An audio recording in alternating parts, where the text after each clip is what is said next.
Zcash with ZEC as its token. And that's why we brought Zashi to life this year.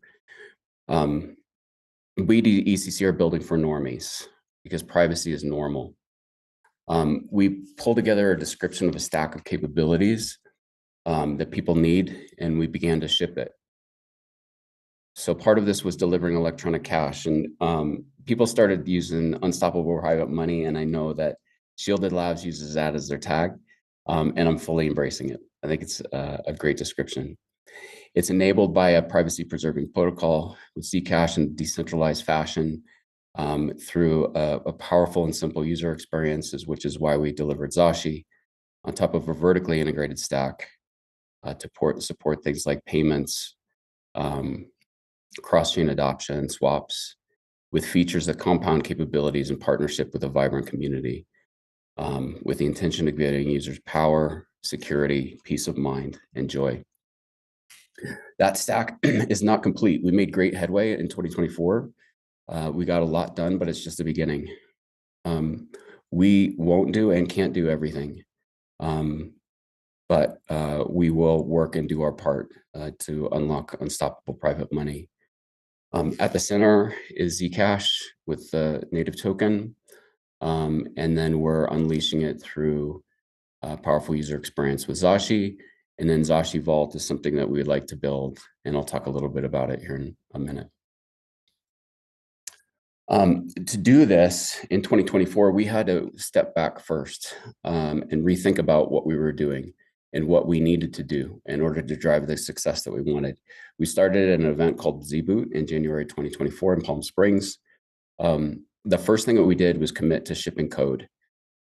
We knew our window of opportunity was really small, and we needed to move as fast as possible and to ship as much as possible. We recommitted to our mission and made organizational changes internally to accomplish it. Over the course of the year, we confronted the brutal facts, things about like the coin price, what that means for funding and our financial situation, regulatory headwinds, the state of governance, the state of the community.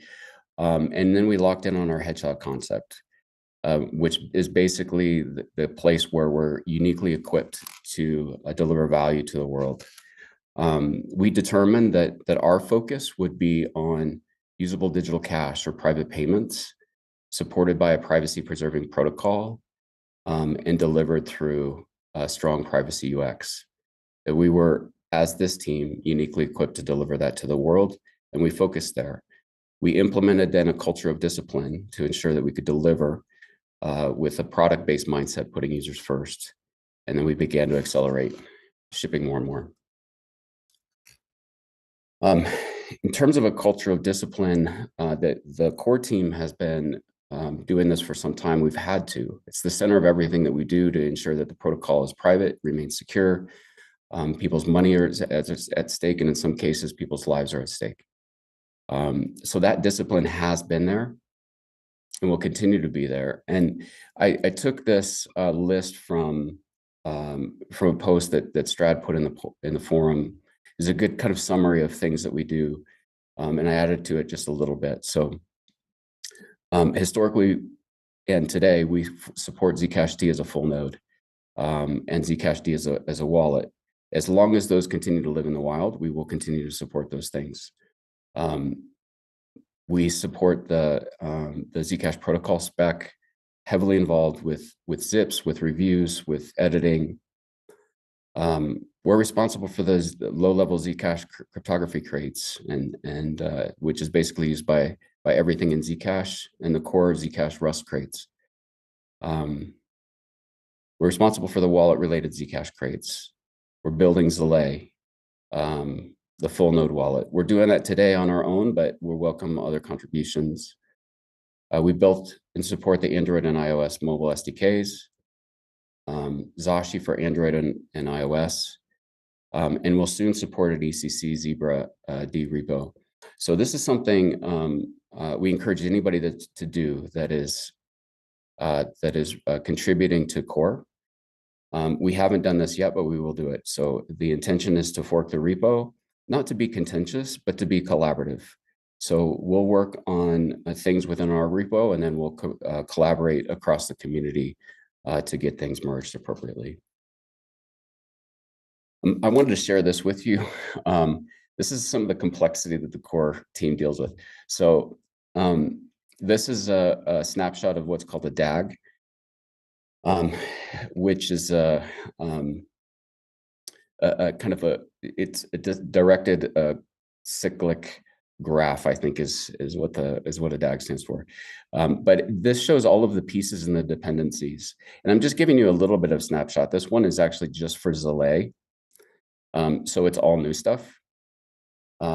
The core DAG is actually much bigger. And what you see with the bigger shot in the background is actually just a piece of the Zelay DAG.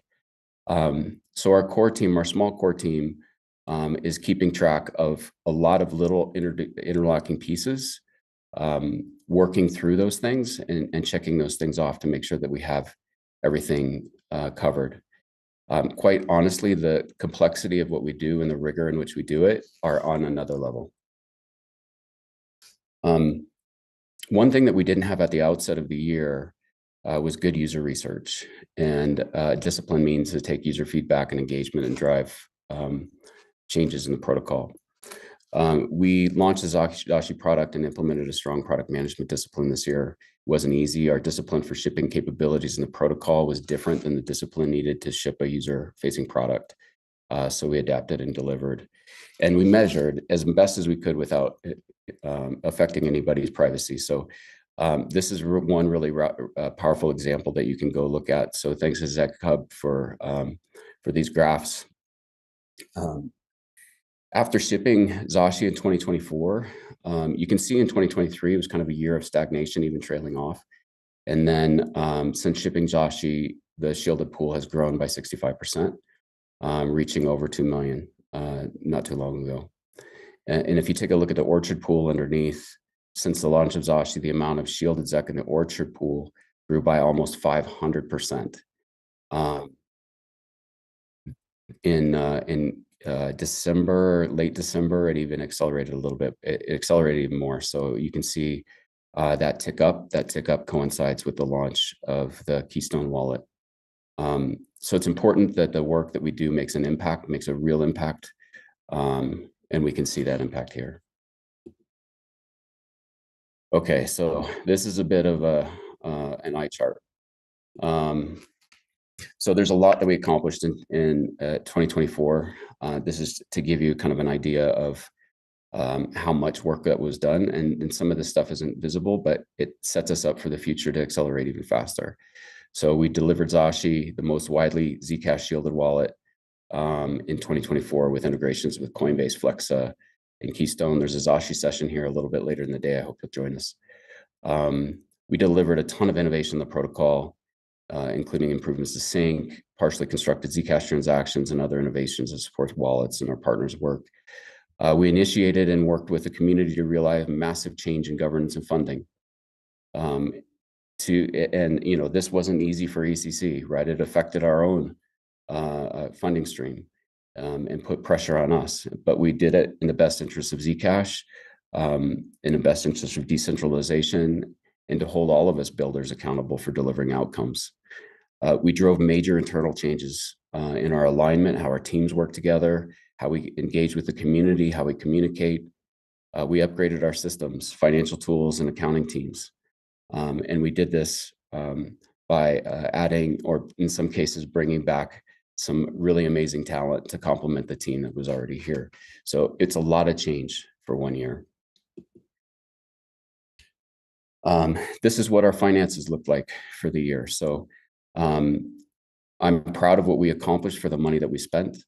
We are we're really terribly understaffed, and compared to other projects, underfunded.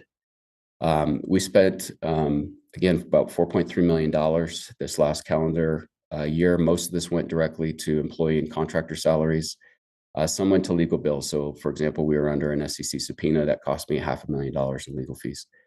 There's some other costs associated with restructuring. You can see that about 50% of our money is spent on engineering, We spent 730,000 on growth and regulatory this last year, and then 1.5 mil on general and admin.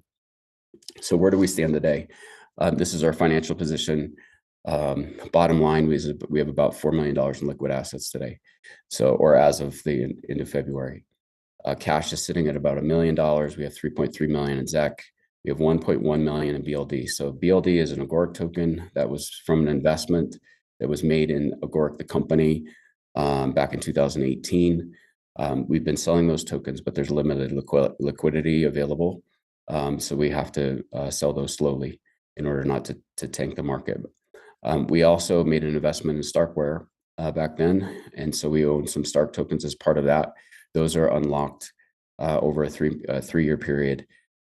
Currently, we're at 1.67% unlocked per month. That doubles in April. We were granted Nemada tokens, which I'll talk about here in a sec, but there is no market for those yet. It hasn't launched. The tokens aren't available for trade, so I haven't included a value because I just don't know what it is. So total assets with cash and tokens is 7.5 mil.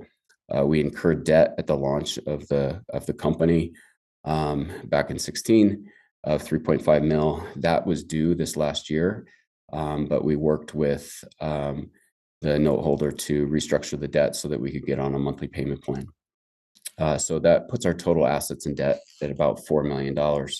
So if we think about where we, what we've spent and where we're going, we've got a current projected runway of 1 year. Our run rate is anticipated to be $4 million, assuming no new hires or new increase in expenses.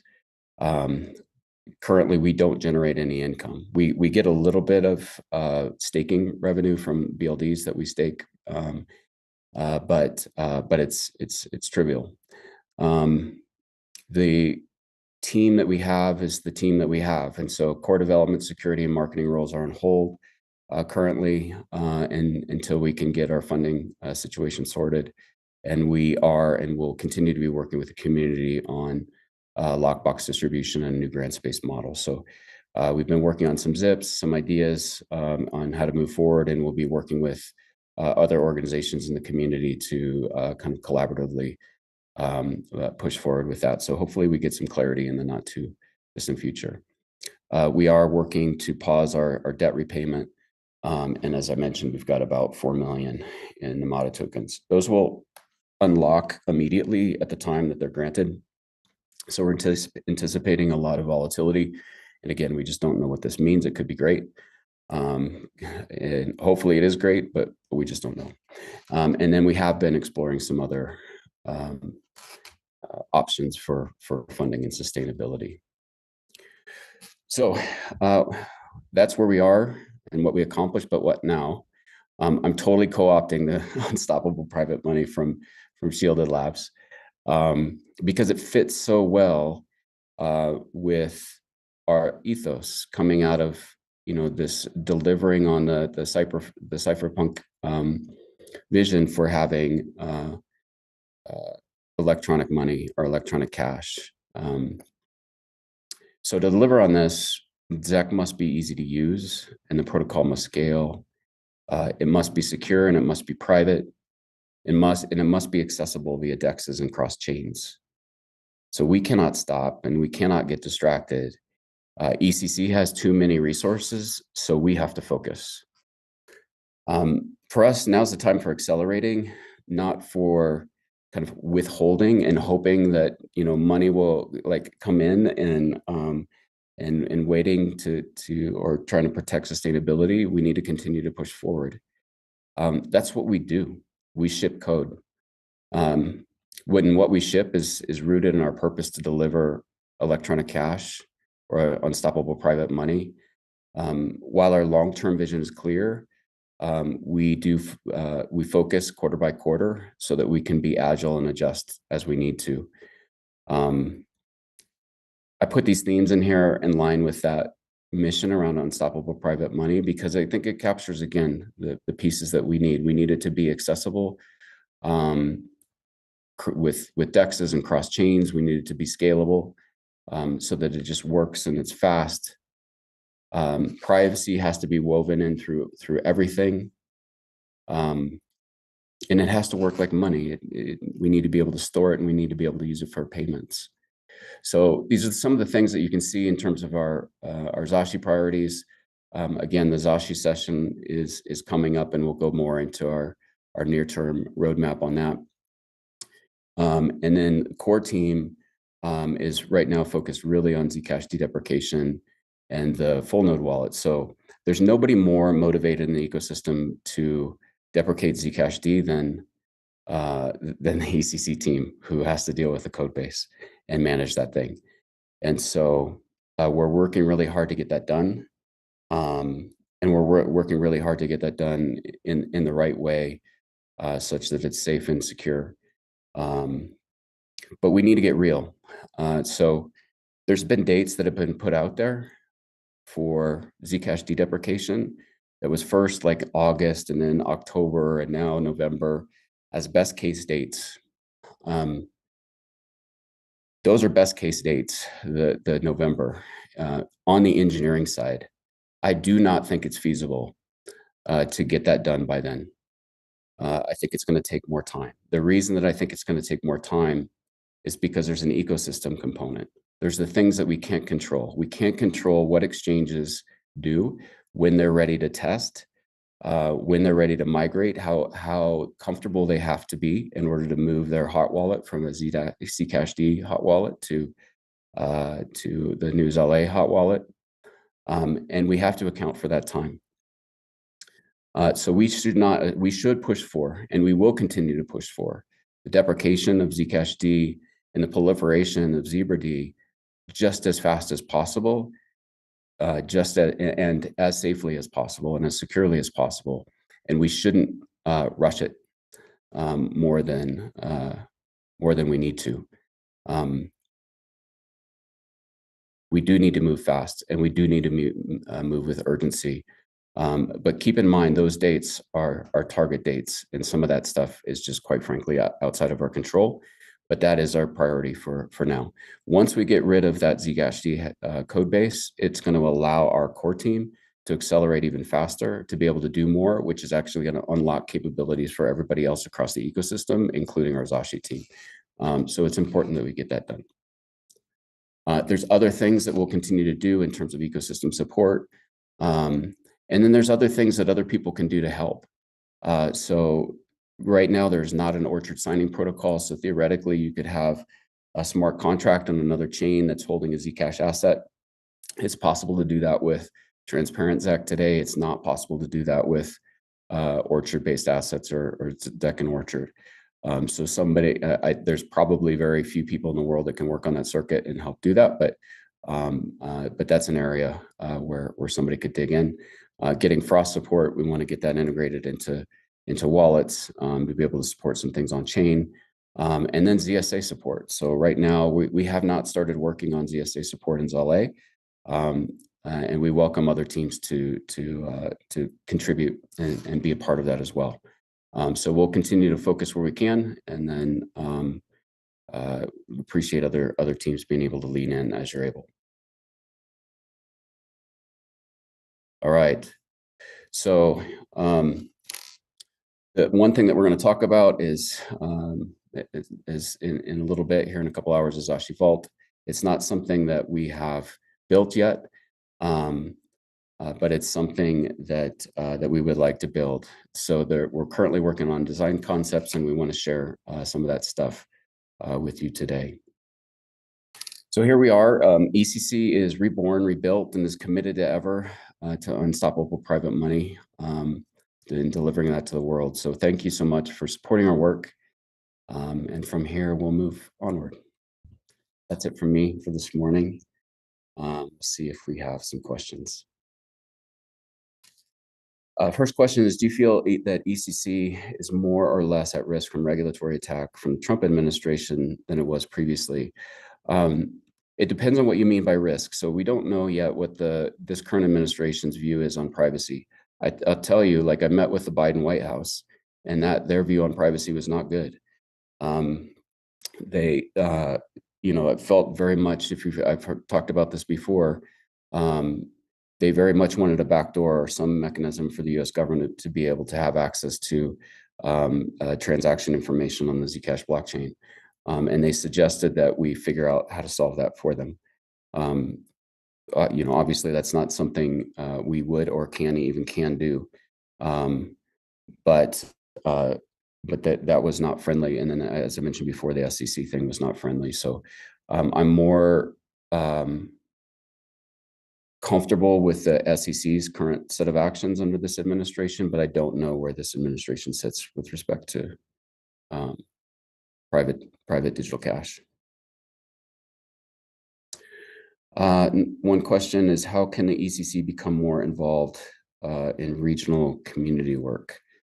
Invite us in. There's a couple things. One is that Tatiana does a lot of user research.